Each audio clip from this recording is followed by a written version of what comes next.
So let's get into Google Lens tutorial. So when you open the app for the first time, you see this screen. Actually, it's the same every time you open it. You don't need an account to use the app. Now the purpose of Google Lens is visual search. So if there's something you don't know about but have a visual of it, you can take a photo and let Google see through AI's eyes.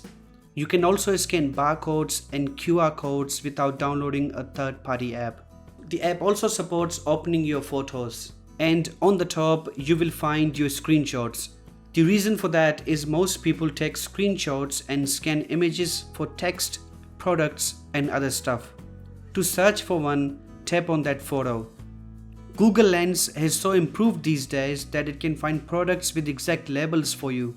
You can even write down your math problems and scan them with the app to get your answers. Alright, when you scan an image, you see some highlighted areas. This is where Lens was able to detect something. However, if you want to scan a particular area, tap on it. Once done, you will see the results in the small section at the bottom. You can swipe up to see all the results. Google Lens has this tiny button to search for the image on Google Images.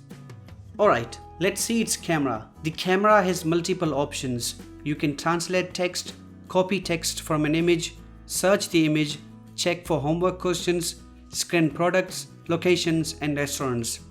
Google Lens camera works similarly. You take a photo with this button, see what the app has found, and select the information you want to search. You can go back to images by swiping up or tapping this button. Even though it's advanced now, it has some issues while scanning some trees because there are so many similar looking types. But hopefully, over time, they'll get better. It even recognized my friend's car.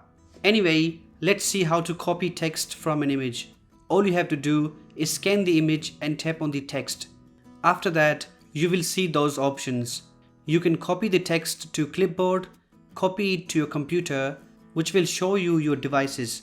From here, you select the device and wait for the Google Chrome notification. You must ensure that Google Chrome is open on that computer. The app also lets you translate text and of course search for it on Google. Google in their recent event mentioned that they are working on something called Multisearch, where you take a picture and type your words and Google will find something based on your search. But until that happens, this is all Google Lens is about. Anyway, thanks very much for watching this video. I hope it helped. Take care.